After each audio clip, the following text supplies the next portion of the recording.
या आहेत माझ्या बिल्डिंगमध्ये राहणाऱ्या काकू आणि आता आईपेक्षा माझ्यासाठी कमी नाहीत. आवर्जून काही स्पेशल बनवलं तर माझ्यासाठी जेवणाचं ताट घेऊन येतात. अरणाचे काका बऱ्याच दिवसांनी आम्हाला भेटायला आले होते आणि अरणा एकदम त्यांच्यासोबत फ्रेंडली होऊन गेली होती. मस्त मजा करत होती, त्यांना भरवत होती, त्यांच्यासोबत खेळत होती.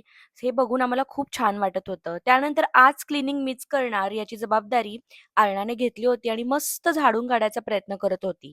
आजकाल ती आमची प्रत्येक गोष्ट कॉपी करण्याचा प्रयत्न करते आणि हे बघून वाटतं किती मोठी होतीये ती.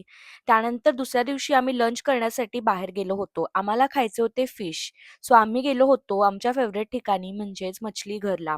ही प्लेस ठाण्यामध्ये आहे आणि आमच्या घरापासून अगदी 10 मिनिटावरच आहे. बाहेर खूप ऊन होतं त्यामुळे आम्ही जवळच जाण्याचं ठरवलं. आमच्या तिघांना पण फिश खायला खूप आवडतात म्हणून म्हटलं आपण तिघं पण व्हरायटी ऑफ प्लेट्स घेऊयात. तर आम्ही घेतलं होतं पॉम्फ्रेट थाळी, सुरमई थाळी आणि रावस थाळी आणि स्टार्टर्समध्ये आम्ही खाल्ले त्यांचे रवा आणि मसाला फ्रायवाले बोंबील. Oh my God! खूप सुंदर आहेत. एव्हरी टाईम आम्ही इथे येतो ना, तर हे नक्की खातो आणि त्याच्यासोबत ते इतकं सारं रोस्टेड गार्लिक देतात. सो हे खाताना खूप मजा येते. छानपैकी लंच एन्जॉय केलं आणि घरी येऊन झोपलो.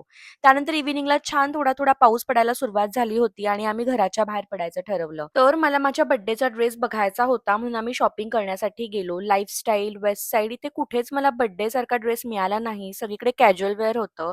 शेवटी H&Mमध्ये मला 2-3 ड्रेस आवडले आणि मग त्यातलाच मी एक ड्रेस फायनल केला. तर असा होता आजचा आमचा दिवस. Thank for watching.